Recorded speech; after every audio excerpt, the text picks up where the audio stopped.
790 channel पर मैं अमन यादव। दोस्तों, आज की इस वीडियो में हम लोग महेश बर्णवाल भारत के भूगोल में अध्याय 4 को पढ़ेंगे, जिसमें हम लोग जलवायु के बारे में पढ़ेंगे, जिसको हम लोग इंग्लिश में क्लाइमेट कहते हैं। दोस्तों, भारत की जलवायु के बारे में हम लोग इसमें संपूर्ण चर्चा करेंगे और काफ़ी परीक्षाओं की दृष्टि से काफ़ी ज़्यादा महत्वपूर्ण है, और खासकर संघ लोक सेवा आयोग और राज्य लोक सेवा आयोग के लिए तो बहुत ही ज़्यादा महत्वपूर्ण है। एमसीक्यू से रिलेटेड बहुत सारे प्रश्न इससे बनते हैं। तो दोस्तों, चलिए शुरू करते हैं बिना किसी देरी के साथ। अगर आपको हमारी वीडियोस अच्छी लगती हो तो हमारी वीडियोस को जरूर से जरूर लाइक किया करिए और हमारे चैनल को जरूर से जरूर सब्सक्राइब किया करिए। चलिए दोस्तों, शुरू करते हैं इस वीडियो को। और देखिए, पॉइंट वाइज इसमें दिया गया है। पहले पॉइंट को हम लोग देखते हैं। किसी स्थान अथवा देश में लंबे समय के तापमान, वर्षा, वायुमंडलीय दबाव तथा पवनों की दिशा एवं वेग का समग्र अध्ययन जलवायु विज्ञान के अंतर्गत किया जाता है तथा इन समस्त दशाओं को जलवायु विज्ञान कहते हैं। संपूर्ण भारत को जलवायु की दृष्टि से उष्णकटिबंधीय मानसूनी जलवायु वाला देश माना जाता है। अब देखिए, अब हम लोग मौसम की परिभाषा भी देख लेते हैं। मौसम क्या होता है? अभी हमने देखा जलवायु की क्या कहते हैं परिभाषा को। अब जो है हम लोग मौसम की देख लेते हैं। देखिए, मौसम वायुमंडल की क्षणिक अवस्था है, जबकि जलवायु का तात्पर्य अपेक्षाकृत लंबे समय की मौसमी दशाओं के औसत से होता है। मौसम जल्दी जल्दी बदलता है, जैसे कि एक दिन में या एक सप्ताह में, परंतु जलवायु में बदलाव 30 अथवा इससे भी अधिक वर्षों में आता है। तो हमने देखा कि मौसम और जलवायु में थोड़े अंतर देखे और जाना कि मौसम क्या होता है। चलिए अब देखते हैं। भारत में उष्ण कटिबंधीय मानसूनी जलवायु पाई जाती है। मानसून शब्द की उत्पत्ति अरबी भाषा के मौसम शब्द से हुई है, और मौसम शब्द का अर्थ है कि पवनों की दिशा का मौसम के अनुसार उलट जाना। ठीक है, अब देखिए आगे। भारत में अरब सागर एवं बंगाल की खाड़ी से चलने वाली हवाओं की दशा में ऋतुगत परिवर्तन हो जाता है, और इसी संदर्भ में भारतीय जलवायु को मानसूनी जलवायु कहा जाता है। अब देखिए, यहाँ पे एक ट्रिक के फॉर्म में आपको दिया गया है, उसको देख लेते हैं कि जलवायु को नियंत्रित करने वाले कारकों से संबंधित शब्दों को देख लेते हैं। देखिए, जलवायु को नियंत्रित करने वाले कारकों के लिए एक शब्द प्रयोग किया गया है, जैसे लैंडफॉर्म्स का प्रयोग किया जाता है, जो जलवायु को प्रभावित करते हैं। अब देखिए, लैंडफॉर्म्स को यहाँ पर किस प्रकार से व्याख्या दी गई है। देखिए, एल फॉर होगा आपका लैटिट्यूड, जिसको अक्षांश कहते हैं। ए फॉर होता है एल्टीट्यूड, जिसको ऊंचाई कहते हैं। एन से हो जाएगा नियरनेस फ्रॉम द सी, मतलब समुद्र से निकटता।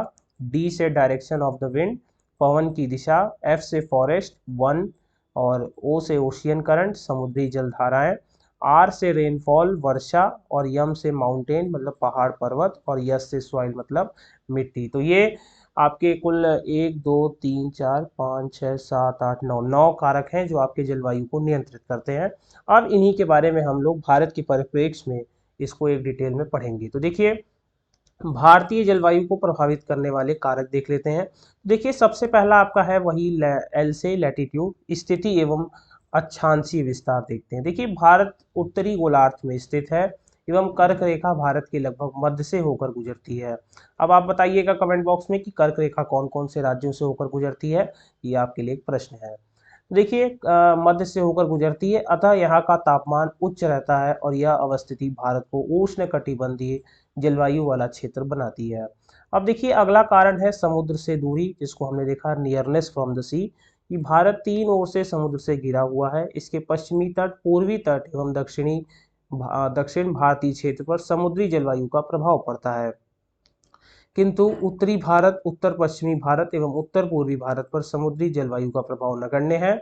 आइए अगला देखेंगे कि उत्तरी पर्वतीय श्रेणियां, जिसमें आपके हिमालय आते हैं, वो किस प्रकार से जलवायु को प्रभावित करते हैं।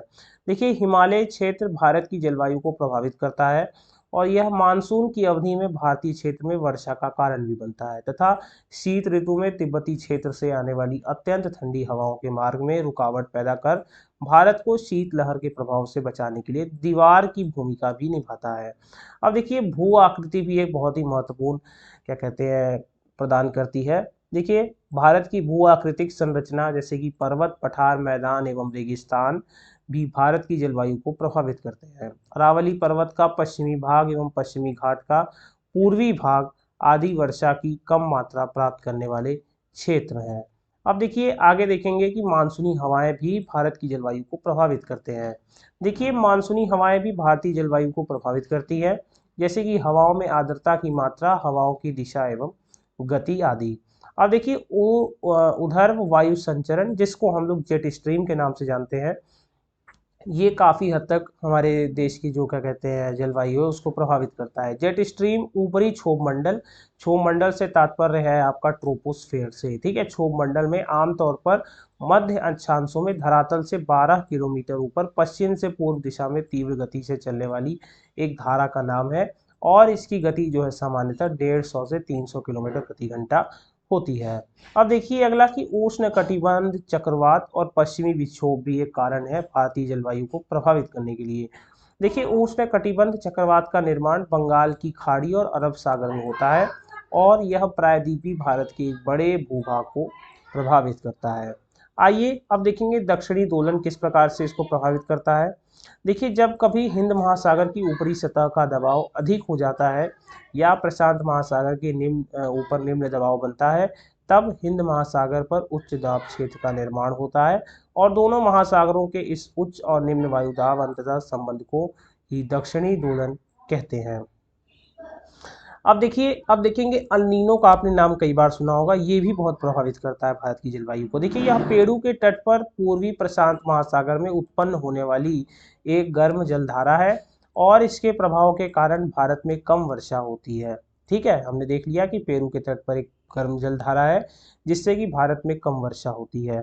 आगे देखिए लालीना भी इसी प्रकार से है कि यह अल नीनो की विपरीत संकल्पना है, और इसके प्रभाव से भारत में पर्याप्त वर्षा प्राप्त होती है। अब देखिए अब आपको ये वाला जो पॉइंट है कोपेन का जलवायु वर्गीकरण, ये आपको याद रखना पड़ेगा। भारत के परिप्रेक्ष्य में कई भागों में बांटा गया है भारत को, तो इसको आपको याद रखना पड़ेगा। देखिए कोपेन ने सर्वप्रथम वर्ष 1918 में भारत को 3 जलवायु क्षेत्रों में विभाजित किया, और इसके पश्चात उन्होंने इस योजना में वर्ष 1931 व वर्ष 1936 में किया संशोधन किया, और कोपेन ने जलवायु प्रदेशों के निर्धारण हेतु निम्नलिखित चरों कुछ वेरिएबल्स का प्रयोग किया था, जैसे कि वार्षिक एवं मासिक औसत तापमान का, और वार्षिक एवं मासिक वर्षा का, और वनस्पति का। इनके आधार पर इन्होंने जो है कई चरों का मतलब क्या कहते हैं बांटा है, ठीक है, प्रदेशों में बांटा है। देखिए सबसे पहला है कि कोपेन ने विभिन्न जलवायु प्रदेशों के लिए अंग्रेजी के संकेताक्षरों का प्रयोग किया है, और उपयुक्त कारकों के आधार पर कोपेन ने भारत को 5 मुख्य जलवायु प्रदेशों में विभाजित किया है। और इन्हें किस प्रकार से व्यक्त किया गया है, तो इनको व्यक्त करने के लिए इंग्लिश के ABCDE का प्रयोग किया गया है। अब देखिए पुनः वर्षा एवं तापमान के वितरण प्रतिरूप में मौसमी भिन्नता के आधार पर इन 5 मुख्य प्रकारों को पुनः 9 उपकारों में विभाजित किया गया है। इन उपकारों के लिए कोपेन ने अंग्रेजी के छोटे वर्णों जैसे MWS, H, GFC का प्रयोग किया। भारत को इन्होंने निम्न जलवायु प्रकारों में बांटा है। अब देखिए कि लघु शुष्क ऋतु सहित मानसूनी जलवायु, जिसको हम लोग AMW प्रकार के नाम से जानते हैं। अब देखिए कि ऐसी जलवायु मुंबई के दक्षिण में पश्चिमी तटीय क्षेत्रों में पाई जाती है, और इन क्षेत्रों में दक्षिण पश्चिमी मानसून से ग्रीष्म ऋतु में 250 से 300 सेंटीमीटर से अधिक वर्षा होती है। इस जलवायु क्षेत्र में आने वाले मुख्य क्षेत्र निम्नवत हैं, जैसे कि आपके मालाबार एवं कोंकण तट, गोवा के दक्षिण तथा पश्चिमी घाट पर्वत का पश्चिमी ढाल, और अंडमान निकोबार द्वीप समूह इसी के क्षेत्र में आते हैं। आइए अगला देख लेते हैं, दूसरा जो है उष्ण कटिबंधीय सवाना जलवायु प्रदेश, जिसको AW प्रकार के नाम से जाने जाते हैं। तो यह जलवायु कोरोमंडल एवं मालाभर तटीय क्षेत्रों के अतिरिक्त प्रायद्वीपीय पठार के अधिकांश भागों में पाई जाती है, अर्थात यह जलवायु कर्क रेखा के दक्षिण में स्थित प्रायद्वीपीय भारत के अधिकांश भागों में पाई जाती है। तो यहाँ सवाना प्रकार की वनस्पति पाई जाती है, और इस प्रकार के प्रदेश में ग्रीष्म काल में दक्षिण पश्चिम मानसून से लगभग 75 सेंटीमीटर वर्षा होती है, जबकि शीतकाल जो है सूखा रहता है। अब देखिए तीसरा जो प्रकार है शुष्क ग्रीष्म ऋतु एवं आर्द्र शीत ऋतु मानसूनी वाली जलवायु, जिसको AS प्रकार के नाम से जाना जाता है। तो यहाँ शीतकाल में वर्षा होती है, और ग्रीष्म ऋतु शुष्क रहती है। ठीक है, ग्रीष्म ऋतु में काफी सूखा पड़ता है, मतलब जैसे सूखा जैसा माहौल रहता है। तो वही बोल रहा है कि शीतकाल में यहाँ वर्षा होती है, सॉरी ग्रीष्म मतलब कि गर्मी में, सॉरी मैंने ठंडी समझ लिया था, सॉरी गर्मी में जो है यहाँ पर शुष्क रहता है, और शीतकाल में जो है यहाँ पे वर्षा होती है। और यहाँ शीत ऋतु में उत्तर पूर्वी मानसून मतलब लौटते हुए मानसून से अधिकांश वर्षा होती है, और वर्षा ऋतु की मात्रा शीतकाल में लगभग 75 से 100 सेंटीमीटर होती है, और इसके अंतर्गत तटीय तमिलनाडु और आंध्र प्रदेश के समीपवर्ती प्रदेश आते हैं। आइए चौथा देख लेते हैं हम लोग अर्ध शुष्क स्टेपी जलवायु HW प्रकार जो है, यहाँ ग्रीष्म काल में 30 से 60 सेंटीमीटर वर्षा होती है, शीतकाल में वर्षा का अभाव रहता है। यहाँ स्टेपी प्रकार की वनस्पति पाई जाती है और इसके अंतर्गत जो है आपके मध्यवर्ती राजस्थान, पश्चिमी पंजाब और हरियाणा, गुजरात के समीपवर्ती क्षेत्र एवं पश्चिमी घाट के वृष्टि छाया प्रदेश शामिल है। आइए पांचवा हम लोग देखेंगे, अब हम लोग उष्ण मरुस्थलीय जलवायु, जिसको BWHW प्रकार कहते हैं। तो यहाँ वर्षा काफी कम, मतलब 30 सेंटीमीटर से भी कम होती है और तापमान अधिक रहता है। यहाँ प्राकृतिक वनस्पति भी कम होती है एवं कांटेदार मरुस्थलीय वनस्पति पाई जाती है। और इस प्रदेश के अंतर्गत राजस्थान का पश्चिमी क्षेत्र और उत्तरी गुजरात एवं हरियाणा का दक्षिणी भाग भी शामिल है। आइए छठा प्रकार देख लेते हैं, शुष्क शीत ऋतु की मानसूनी जलवायु, जिसको CWG प्रकार कहते हैं। और इस प्रकार की जलवायु गंगा के अधिकांश मैदानी भागों, जो कि पूर्वी राजस्थान, असम और मालवा के पठारी भागों में पाई जाती है। और यहाँ गर्मी में तापमान 40 डिग्री तक बढ़ जाता है, जो शीतकाल में 27 डिग्री तक पहुंच जाता है। वर्षा मुख्यतः ग्रीष्म ऋतु में होती है तथा शीतकाल में यहाँ पर शुष्क रहता है। अब देखिए सातवां जो है आपका लघु ग्रीष्मकाल युक्त शीत आर्द्र जलवायु, जिसको DFC प्रकार भी कहते हैं। और इस प्रकार की जलवायु सिक्किम, अरुणाचल प्रदेश और असम, हिमालय के पूर्वी भागों में पाई जाती है। ठीक, कहाँ पाई जाती है? सिक्किम, अरुणाचल प्रदेश और असम, हिमालय के पूर्वी भागों में पाई जाती है। शीतकाल जो है आपका ठंडा, आर्द्र एवं लंबी अवधि का होता है और शीतकाल में तापमान 10 डिग्री तक होता है।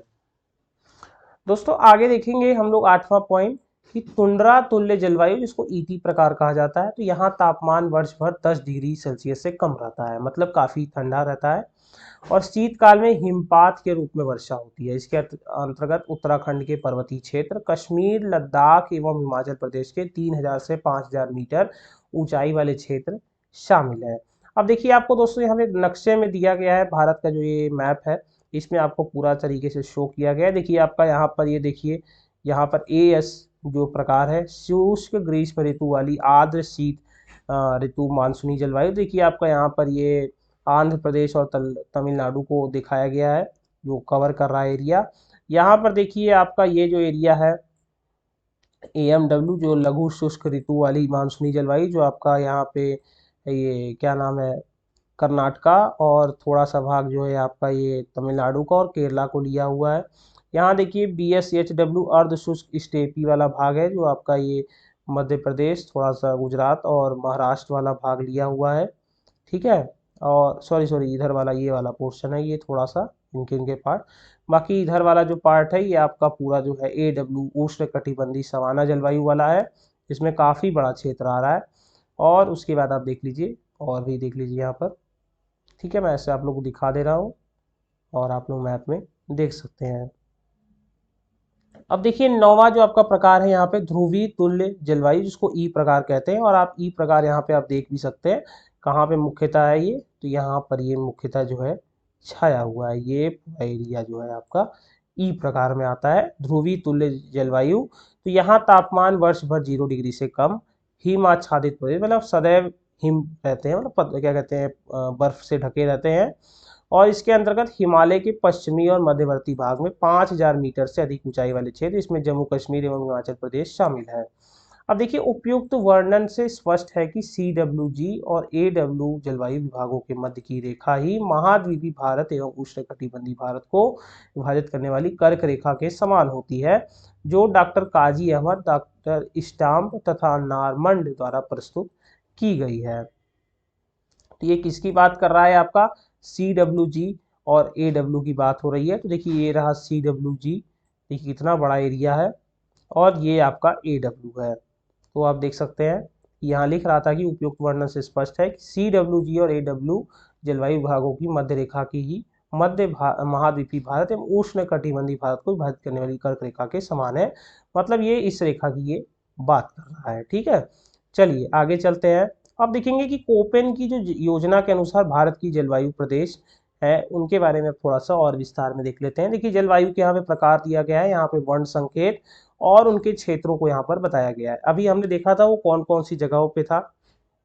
अब जो है उसके क्षेत्र भी हम देखेंगे।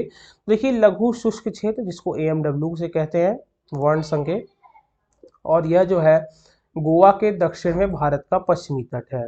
ठीक है, गोवा के दक्षिण में और भारत का पश्चिमी तट में।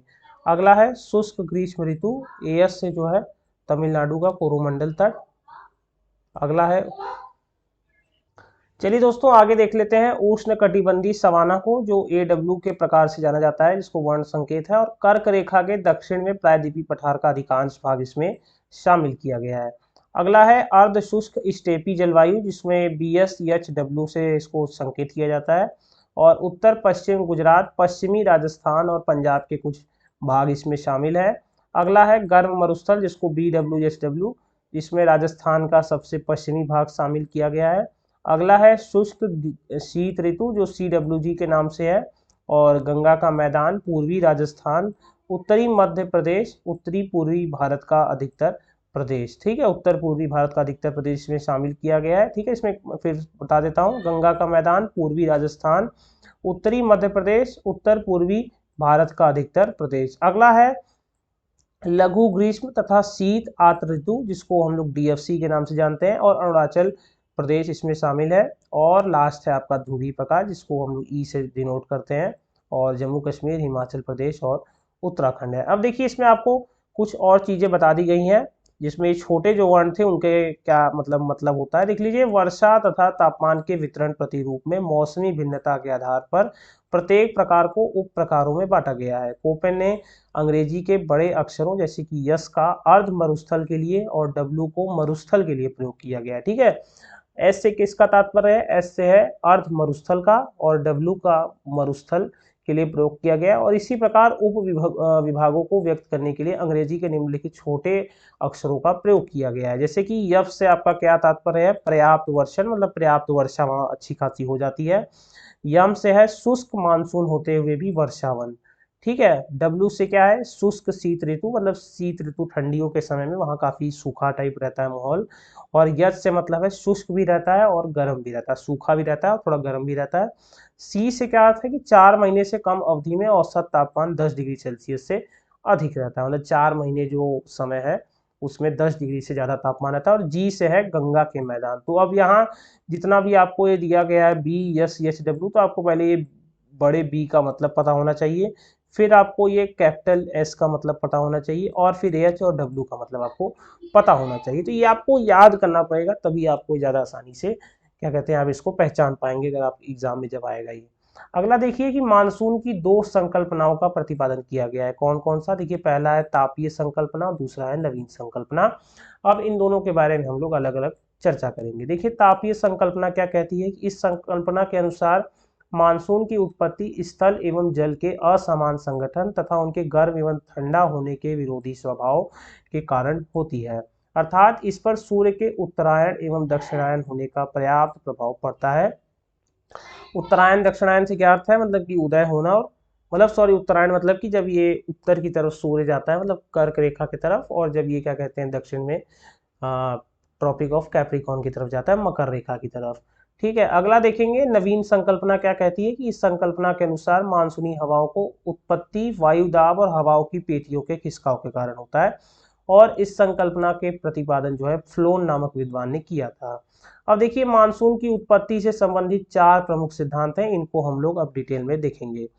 देखिए तापीय सिद्धांत, विषुवतीय पछुआ पवन सिद्धांत, जेट स्ट्रीम सिद्धांत और अल्नीनो सिद्धांत। चलिए दोस्तों शुरू करते हैं मानसून की उत्पत्ति का तापीय सिद्धांत। देखिए इस सिद्धांत के अनुसार मानसूनी पवनों की उत्पत्ति का मुख्य कारण ताप है, और ग्रीष्म ऋतु में सूर्य किरणें उत्तरी गोलार्ध में लंबवत पड़ती हैं। इससे यहाँ एक वृहद निम्न दाब, जिसको लो प्रेशर का निर्माण होता है, और इस निम्न दाब के कारण उत्तर पूर्वी व्यापारिक पवनें अनुपस्थित हो जाती हैं, जो कि 5 से 30 डिग्री उत्तरी एवं दक्षिणी अक्षांशों के बीच वर्ष भर चलती हैं। आगे देखिए तापीय विषुवत रेखा उत्तर की ओर खिसक जाती हैं, और इस कारण उत्तर पूर्वी व्यापारिक पवनें विषुवत रेखा को पार कर उत्तरी गोलार्ध में आ जाती हैं। फेरल के नियमानुसार उत्तरी गोलार्ध में आने पर ये पवनें अपनी दाहिनी ओर अर्थात उत्तर पूर्व की ओर मुड़ कर जाती हैं तथा संपूर्ण भारतीय उपमहाद्वीप पर प्रभावित होने लगती हैं। क्योंकि ये पवनें लंबी समुद्री यात्रा करके आ रही होती हैं, अतः ये जलवाष्प युक्त होती है, मतलब काफ़ी ये अपने अंदर जल अवशोषित करके आ जाती हैं, इनमें काफ़ी आर्द्रता होती है। आगे देखिए मानसूनी पवनें दक्षिण पश्चिमी भागों में विभाजित होकर भारतीय उपमहाद्वीप में 2 वर्षा ऋतु लाती है। प्रथम अरब सागर शाखा के द्वारा पश्चिमी घाट के पश्चिमी ढाल पर तथा द्वितीय बंगाल की खाड़ी शाखा के द्वारा अंडमान निकोबार द्वीप समूह एवं उत्तर पूर्वी भारत में भारी वर्षा होती है। अगला देखिए, बंगाल की खाड़ी शाखा उत्तर पश्चिमी भारत के निम्न दाब क्षेत्र की ओर अभिसरित होती है और पूर्व से पश्चिम की ओर जलवाष्प की कमी के साथ ही वर्षा की मात्रा में भी कमी हो जाती है। अब देखिए, व्यापारिक पवने जिनको ट्रेड विंड्स के नाम से जाना जाता है, ये क्या है? देखिए, व्यापारिक पवने 5 डिग्री से 30 डिग्री उत्तरी एवं दक्षिणी अक्षांशों के मध्य चलने वाली पवने हैं, जो 35 डिग्री दक्षिणी अक्षांश से 0 डिग्री अक्षांशों के मध्य में चलती हैं। तो अभी हमने यहाँ देख रहे थे कि बंगाल की खाड़ी शाखा जो है उत्तर पश्चिमी के निम्न दाब क्षेत्र की ओर अभिसरित होती है और पूर्व से पश्चिम की ओर जलवाष्प की कमी के साथ ही वर्षा की मात्रा भी कम होती है। मतलब पूर्व से पश्चिम, जैसे आपका जो बिहार में जो बारिश होगी उसकी तुलना में आपका पंजाब में कम वर्षा होगी, वही बात हो रही पूर्व से पश्चिम की तरफ। ठीक है, इस साइड की बात हो रही है। जैसे मान लीजिए आप ऐसे बना लीजिए मैप, तो यहाँ से जब इस तरफ जाएगा तो वर्षा जो है इधर ज़्यादा होगी और इधर जो है आपकी कम होगी। तो वही कह रहा है कि पूर्व से पश्चिम की ओर जलवाष्प की कमी के साथ ही वर्षा की मात्रा में कमी हो जाती है। शीत ऋतु में सूर्य की किरणें मकर रेखा पर सीधी पड़ती हैं और इससे भारत के उत्तर पश्चिमी भाग में अरब सागर व बंगाल की खाड़ी की तुलना में अधिक ठंडा होने के कारण उच्च दाब क्षेत्र का निर्माण होता है। दूसरी ओर अरब सागर तथा बंगाल की खाड़ी में निम्न दाब क्षेत्र का निर्माण होता है। इस कारण मानसूनी पवनें विपरीत दिशा में उच्च दाब से निम्न दाब की तरफ बहने लगती हैं और शीत ऋतु में उत्तर पूर्वी व्यापारी पवनें पुनः चलने लगती हैं। ठीक है, इनको हम लोग नॉर्थ ईस्ट ट्रेड विंड्स कहते हैं। ठीक है, नॉर्थ ईस्ट ट्रेड विंड्स, और ये पवनें उत्तर पूर्वी मानसून लेकर आती हैं तथा बंगाल की खाड़ी से जलवाष्प ग्रहण कर तमिलनाडु के तट पर वर्षा करती है। इसलिए कभी आप सुने होंगे कि नवंबर दिसंबर में तमिलनाडु में भारी बारिश होती है। अब देखिए, आपको यहाँ पे ये दिया गया है कि पृथ्वी पर जो वायु संचरण होता है उसके बारे में दिया गया है। ये रहा आपका क्या कहते हैं, इक्वेटर। ये क्या है आपका इक्वेटर, और यहाँ पे आपको लिखा गया होगा विश्वती निम्न दाबी क्षेत्र, जिसको हम लोग ITCZ कहते हैं। ठीक है, ITCZ कहते हैं। और ये देखिए, ये आपकी क्या कहते हैं, ये जो आपकी ऐसी हवाएं मुड़ी हुई है, ये वही कोरियोलिस फोर्स आपने सुना होगा नाम, तो उसकी वजह से हो रहा है ये, कि ऊपर जो है ये राइट साइड मुड़ी है और नीचे जो है ये लेफ्ट साइड मुड़ी रहती हैं। जैसे ये क्रॉस कर जाती हैं इधर, तो ये ऐसे हवाएं राइट साइड में हो जाती हैं। ठीक है, तो ये बनाया गया है। आगे देखिए, यहाँ पर आपको ये क्या कहते हैं, चित्र के माध्यम से दिखाया गया है कि किस प्रकार से जो हवा होती है वो इक्वेटर को पास करके क्या कहते हैं भारतीय उपमहाद्वीप पर आ जाती है। ठीक है, चलिए आगे देख लेते हैं दूसरा सिद्धांत, कि मानसून की उत्पत्ति का विश्वती पछुआ पवन सिद्धांत या प्रति विश्वती पछुआ पवन सिद्धांत। इसका प्रतिपादन फ्लोन के द्वारा किया गया है और इसके अनुसार विश्वती पछुआ पवन ही दक्षिण पश्चिम मानसूनी पवन है और जिसकी उत्पत्ति अंततः उष्ण कटिबंधीय अभिसरण क्षेत्र, जिसको हम लोग ITCZ के कारण होती है। अब देखिए, अंततः उष्ण कटिबंधीय अभिसरण क्षेत्र क्या होता है? ITCZ एक निम्न दाबी पेटी है जो पृथ्वी के चारों ओर सामान्यतः विषुवत रेखा के ऊपर चारों ओर स्थित है और वस्तुतः यह एक दोलायमान पट्टी है।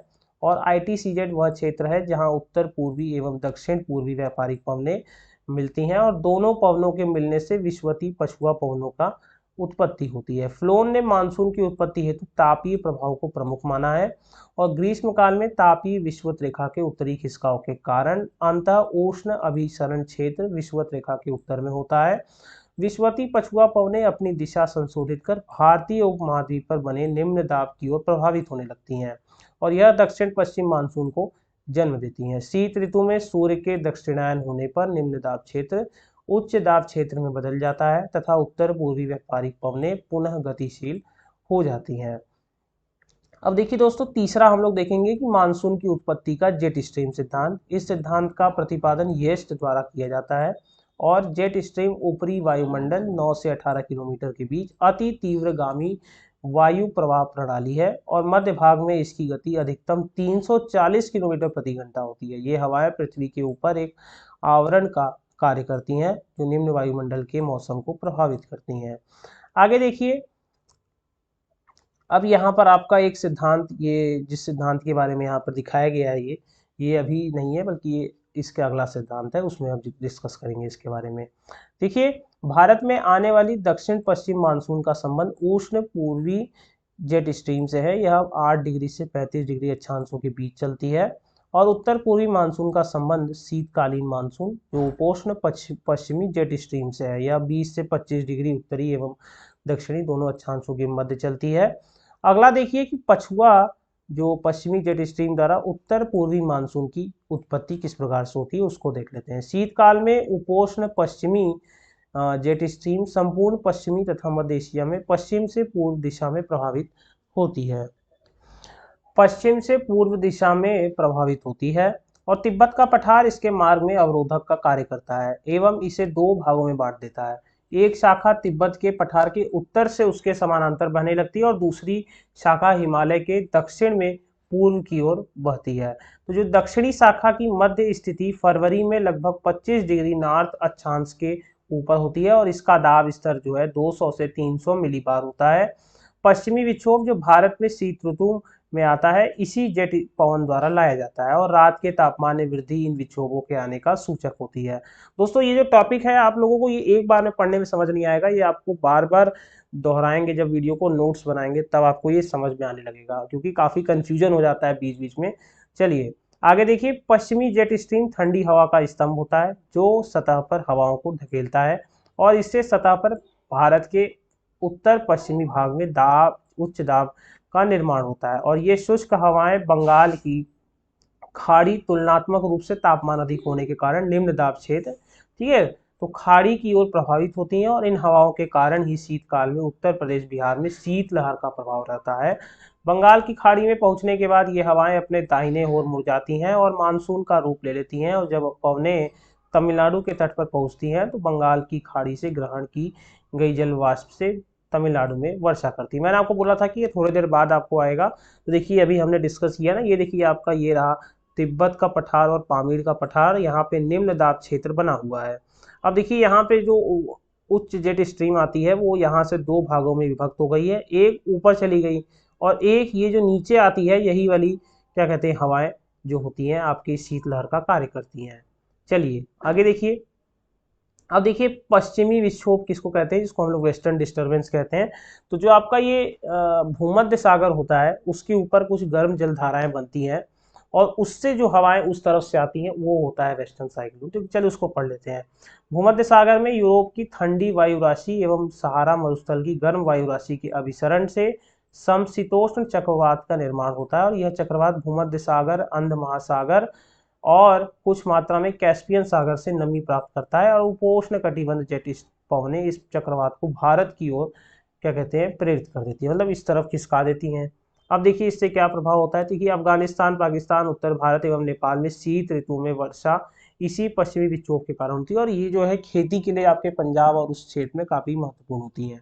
तो यह भारत में सामान्यतः 15 फरवरी से 15 अप्रैल के मध्य प्रभावी होता है और यह गंगा के मैदानी क्षेत्र में शीतलहर उत्पन्न कर देती हैं। उत्तरी राजस्थान में इसे मावट कहते हैं और रबी की फसल जिसको गेहूं की कृषि के लिए वर्षा अत्यंत आवश्यक होती है। तो मैंने आपको जैसा बताया था कि ये काफ़ी ज़्यादा इंपॉर्टेंट होता है गेहूं की खेती के लिए।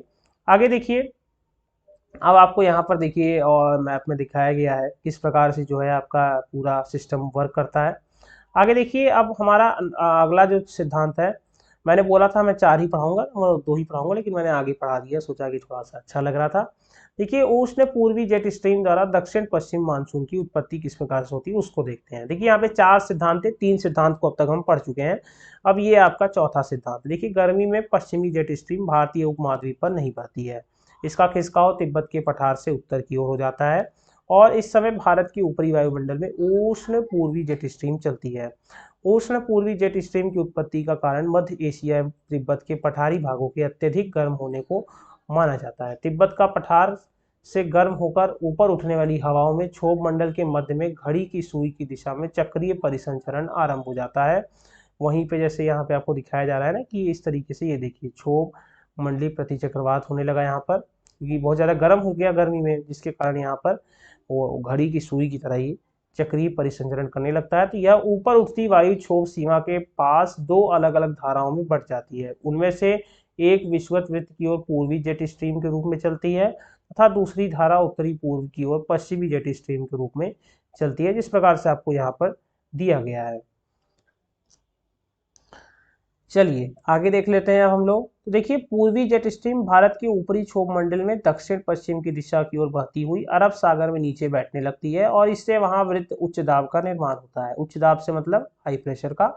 इसके विपरीत भारतीय उपमहाद्वीप के ऊपर जब ये गर्म जेट स्ट्रीम चलती हैं तो सतह की हवा को ऊपर की ओर खींच लेती हैं और वहां बृहत निम्न दाब का निर्माण करती हैं और इस निम्न दाब को भरने के लिए अरब सागर के उच्च भार क्षेत्र से हवाएं उत्तर पूर्व की ओर चलने लगती हैं और यही दक्षिण पश्चिमी मानसूनी पवन है। ठीक है दोस्तों, आगे देखिए जेट स्ट्रीम के कुल 4 प्रकार होते हैं, उनके बारे में यहाँ पे डिस्कस किया गया है। देखिए अवस्थिति के आधार पर जेट स्ट्रीम के कुल 4 प्रकार हैं। देखिए सबसे पहला है ध्रुवीय वाताग्र जेट स्ट्रीम का निर्माण धरातली ध्रुवीय शीत वायु राशियों एवं उष्ण कटिबंधीय गर्म वायु राशियों के सम्मेलन क्षेत्र 40 डिग्री से 60 डिग्री अक्षांश के ऊपर होता है। दो विपरीत वायु राशियों के कारण ताप प्रवणता मतलब थर्मल ग्रेडियंट अधिक होती है और ये पश्चिम से पूर्व की दिशा में प्रभावित होती हैं, परंतु ये अधिक अनियमित होती हैं। अगला देखिए उपोष्ण कटिबंधीय पछुआ जेट स्ट्रीम की स्थिति धरातली उपोष्ण कटिबंधीय उच्च वायुदाब की पेटी के उत्तर में, मतलब जिसको हेडली कोशिका की ध्रुवीय सीमा कहते हैं, तो उत्तर में ऊपरी क्षोभ मंडल में होती है, अर्थात 30 डिग्री से 35 डिग्री अक्षांशों के ऊपर। इसका प्रभाव पश्चिम से पूर्व दिशा में होता है तथा ध्रुवीय वाताग्र जेट स्ट्रीम की तुलना में यह अधिक अनियमित होती है। तीसरा है आपका उष्ण कटिबंधीय पूर्वी जेट स्ट्रीम का आविर्भाव धरातली पूर्वी व्यापारिक हवाओं के ऊपर क्षोभ मंडल में भारत एवं अफ्रीका के ऊपर ग्रीष्म काल में होता है और इसका संबंध तिब्बत के पठार के ऊष्मन मतलब हीटिंग से होता है तथा भारतीय मानसून से इसका पर्याप्त महत्व है। चौथा है आपका ध्रुवीय राशि जेट स्ट्रीम। ठीक है, तो इसको जो है समताप मंडली उपध्रुवी जेट स्ट्रीम भी कहते हैं और इसका निर्माण सागर तल से 30 किलोमीटर की ऊंचाई पर समताप मंडल स्ट्रेटोस्फेयर में शीत ध्रुव के ऊपर तीव्र ताप प्रवणता स्टीप थर्मल ग्रेडियंट के कारण शीत काल में होता है और इस समय प्रबल पछुआ जेट स्ट्रीम का संचरण होता है, परंतु ग्रीष्म काल में इसका वेग कम हो जाता है और इसकी दिशा पूर्व की ओर हो जाती है। अब देखिए चौथा आपका कि मानसून की उत्पत्ति का अल नीनो सिद्धांत क्या कहता है। देखिए लगभग 3 से 8 वर्षों के अंतराल पर महासागरों एवं वायुमंडल की सामान्य दशाओं में एक विशिष्ट परिवर्तन होता है। इसकी शुरुआती पूर्वी प्रशांत महासागर के पेरू तट से होती है। पेरू के तट पर हम्बोल्ट या पेरू की जलधारा जो ठंडी जलधारा प्रभावित होती है और यह जलधारा दक्षिण अमेरिकी तट से दूर उत्तर की ओर, ठीक है, कहाँ पर उत्तर की ओर प्रभावित होती है। हम्बोल्ट जलधारा की विशेषता शीतल जल का गहराई से ऊपर की ओर आना है और विषुवत रेखा के पास यह दक्षिण विषुवत रेखीय जलधारा के रूप में प्रशांत महासागर की आर पार पश्चिम की ओर मुड़ जाती है। अल नीनो पेरू के तट पर उत्पन्न होने वाली एक सूक्ष्म गर्म धारा है जो 25 दिसंबर के आसपास उत्पन्न होती है और यह छोटी धारा वैश्विक जलवायु तंत्र को प्रभावित करती है। 25 दिसंबर को ही उत्पन्न होने कारण इसे ईसा का शिशु भी कहते हैं और अल नीनो का अर्थ भी वही होता है। अल नीनो के आने के बाद ही ठंडे पानी की गहराई से ऊपर आना बंद हो जाता है। ठीक है, ठंडे पानी का गहराई से ऊपर आना बंद हो जाता है और ठंडे पानी का स्थान पश्चिम से आने वाली ठंडी जलधारा ले लेती है और इससे पेरू की ठंडी जलधारा का तापमान बढ़ जाता है। इस गर्म जलधारा के प्रभाव से प्रथम दक्षिणी विषुवती गर्म जलधारा का तापमान बढ़ जाता है। चूंकि दक्षिणी विषुवती जलधारा पूर्व से पश्चिम की ओर प्रभावित होती है, अतः संपूर्ण मध्य प्रशांत महासागर का जल गर्म हो जाता है तथा वहां निम्न दाब का निर्माण होता है। जब कभी इस निम्न दाब का विस्तार हिंद महासागर के पूर्वी मध्यवर्ती क्षेत्र तक होता है तो यह भारतीय मानसून की दशा को परिवर्तित कर देता है। अब देखिए इस निम्न दाब की तुलना में भारतीय उपमहाद्वीप के स्थलीय भाग पर बिना निम्न दाब तुलनात्मक रूप से कम होता है। अब देखिए अतः अरब सागर के उच्च दाब क्षेत्र से हवाओं का प्रभाव दक्षिण पूर्वी हिंद महासागर की ओर होने लगता है। इससे भारतीय उपमहाद्वीप में सूखे की स्थिति बन जाती है और इसके विपरीत जब अल नीनो धारा का प्रभाव मध्यवर्ती प्रशांत महासागर तक सीमित रहता है तो दक्षिण पश्चिम मानसून पवनों का मार्ग बाधित नहीं होता और भारत में भरपूर वर्षा होती रहती है। अब देखिए अल नीनो के परिणाम को यहाँ पे संक्षिप्त में दिया गया है, उसको भी देख लेते हैं। देखिए पहला है भूमध्य रेखीय वायुमंडलीय परिसंचरण में विकृति आ जाती है। दूसरा समुद्र जल के वाष्पन में अनियमितता आ जाती है और तीसरा है पल्लवक की मात्रा में कमी जिससे समुद्र में मछलियों की संख्या का घटना से क्या कहते हैं तालमेल है। अगला हमने देखा था ला नीना का बारे में देखा था, उसके बारे में देख लेते हैं। ला नीना जो है ला नीना एल नीनो का विपरीत रूप है, अर्थात यह एक अति ठंडी जलधारा है जो ध्रुवीय दिशा से विषुवत रेखा की ओर पेरू तट पर उत्पन्न होती है। ला नीना भी एक प्रतिसागरीय मतलब काउंटर ओशियन करंट है और इसका आविर्भाव पश्चिमी प्रशांत महासागर में उस समय होता है जब पूर्वी प्रशांत महासागर में एल नीनो का प्रभाव समाप्त हो जाता है। अब देखिए अगला पॉइंट देख लेते हैं कि वैज्ञानिकों का मानना है कि पश्चिमी प्रशांत महासागर में एल नीनो द्वारा उत्पन्न अति सूखे की स्थिति को ला नीना बदल देता है तथा आर्द्र मौसम को जन्म देता है। ला नीना के आविर्भाव के साथ पश्चिमी प्रशांत महासागर के उष्णकटिबंधीय भाग में तापमान में वृद्धि होने से वाष्पीकरण अधिक होता है, इसलिए इंडोनेशिया एवं समीपवर्ती भागों में सामान्य से अधिक जल वर्षा होती है और भारत में भी ग्रीष्मकालीन मानसून अधिक सक्रिय हो जाता है। वर्ष 1998 में ला नीना के अधिक सक्रिय होने के कारण सामान्य से बहुत अधिक वर्षा के प्राप्त होने से चीन, भारत तथा बांग्लादेश में प्रचंड बाढ़ की स्थिति उत्पन्न हो गई थी।